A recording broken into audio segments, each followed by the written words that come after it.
Okay, I've already annotated my text and I took a picture of it and stuck it in my mind map for easy reference. I'm remembering that the question on the table is, would it have been right to remove baby Teresa's organs?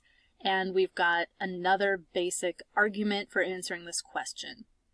So the ethicists who opposed transplants, we already saw in argument 4, now we're seeing opposed, offered 2 arguments, and this first one is about using people. And it's based on the idea, principle, it's wrong to use people as a means to other people's ends. Taking Teresa's organs would be using her to benefit the other children, therefore it should not be done. So here we've got our main claim for this little section of the argument. Okay, here we've got this basic argument. It would be wrong to remove the organs and transplant them is the main claim. Why? Principle, it's wrong to use people. And factual claim, purported facts of the case, by taking Teresa's organs, that would be using her to benefit others. So we're applying a principle to the facts of the case to draw a conclusion about what should be done. Again, I like to visually highlight principles. I like lemon chiffon for principles. Okay, so now we're ready to map potential objections and responses and whatnot to this argument. Okay, so this time, if you watched the previous video, you saw that I left everything that was in the author's voice uncolored, and things that were hypothetical objections, other voices he brought into this argument, I had made those red boxes. This time, he's objecting to, it seems clear that his voice is the voice of objecting to this argument. But I'm going to represent everything that's his voice is red this time. Just because I'm going to keep the main argument as the sort of main voice of the conversation.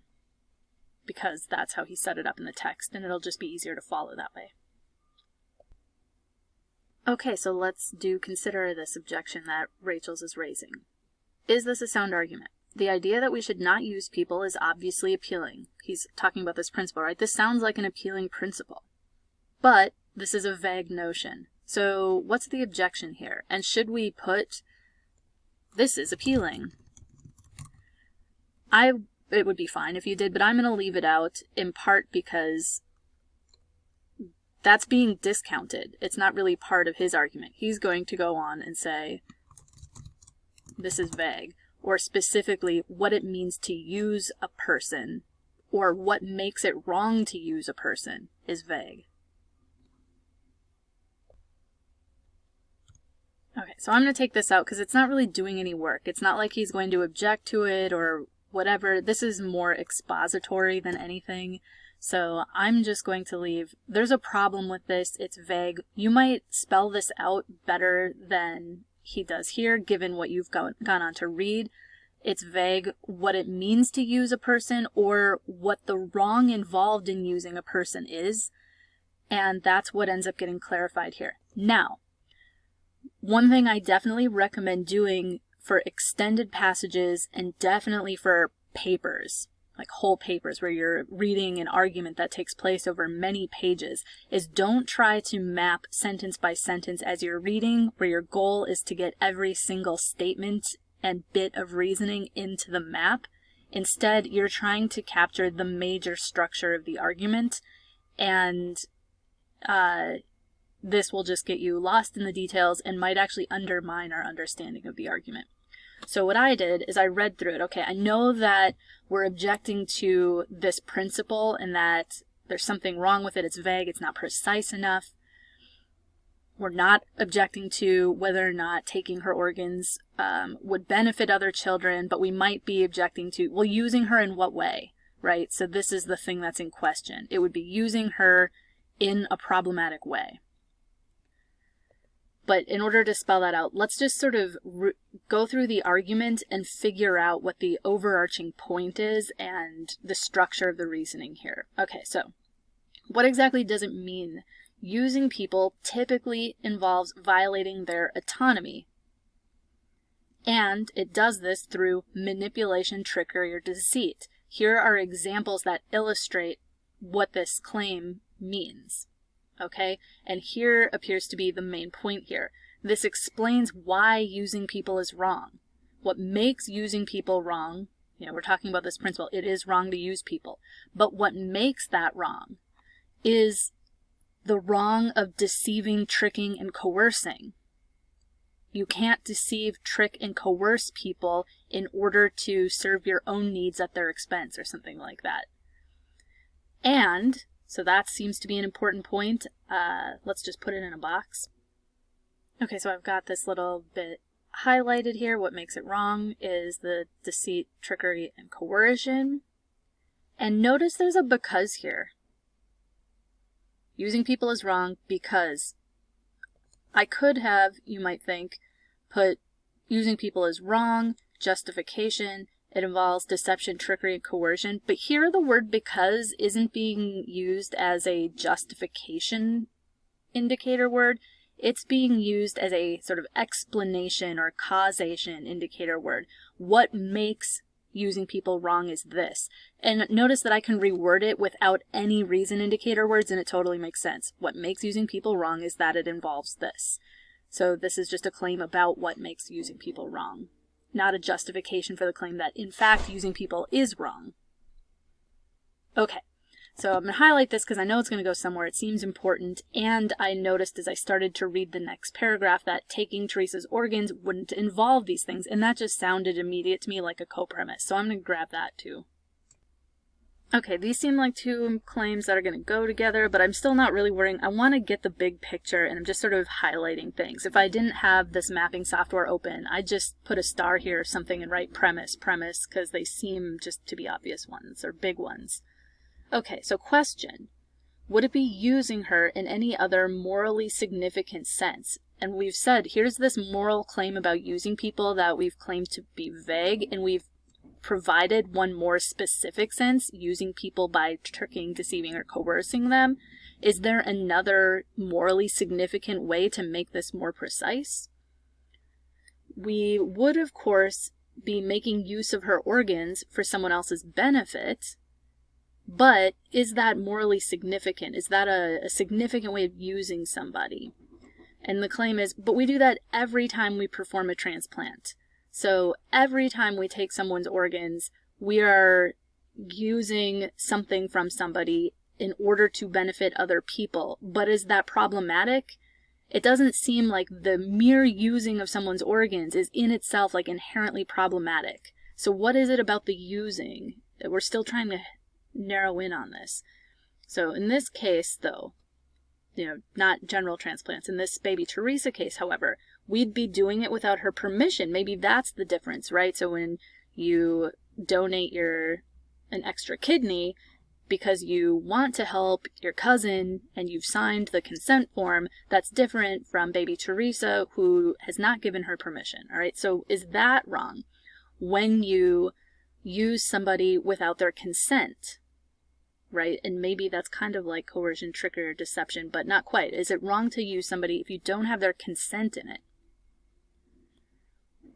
Well, he responds, if we were doing it against her wishes, that might be a reason for objecting. It would be a violation of her autonomy, but baby Teresa is not an autonomous being. She has no wishes. She is unable to make any decisions for herself. So that seems like it might be an important premise too. But I want to read on and just get a sense of like what the whole point is. So when people are unable to make decisions for themselves, others must do it for them, and we can use some reasonable guidelines like what would be in the best interest of this person, whoever it is, who can't right now make a decision for themselves.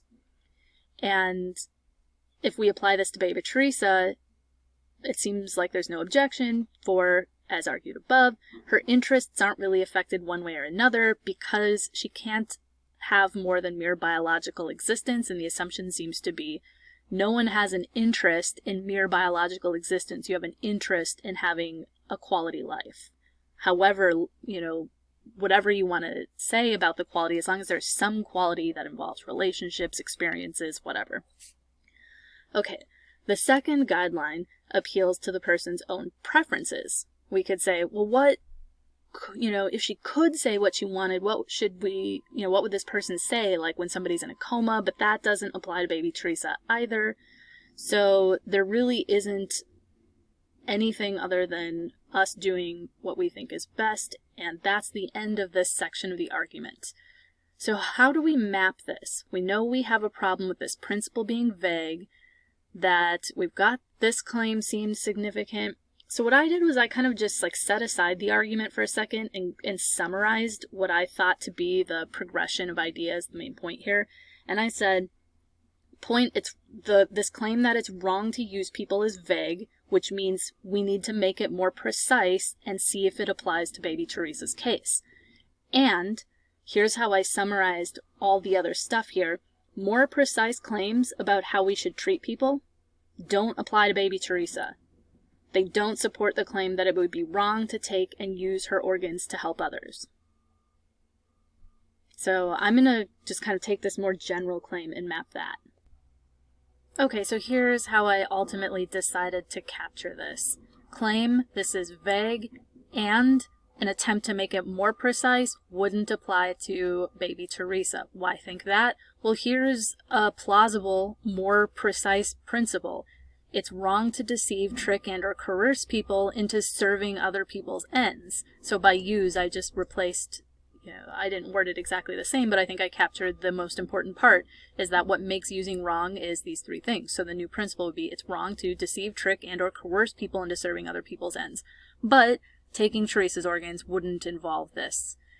So now what about all the other extra details here? How do those fit into the argument? And here's what I want to say about that.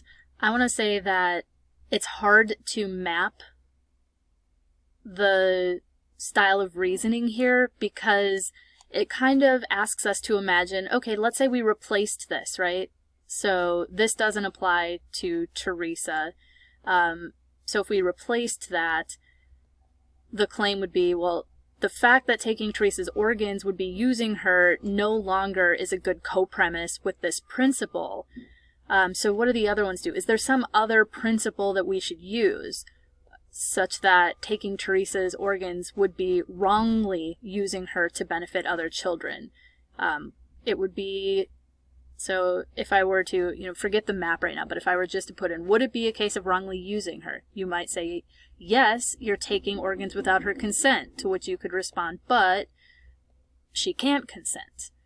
And this other, so I think it's just really difficult to map the progression of reasoning here because we're sort of arguing about how to lay out the argument in the first place. So I'm pretty happy with just getting this gist, that there is something wrong with this principle, and that when we try to make it more precise, it doesn't seem to apply to baby Teresa, and maybe we could even add in a co-premise. There are no other alternative, more precise principles that would make it wrong to use Teresa's organs, and maybe that co-premise is what could capture everything else, but good enough, what we've got here.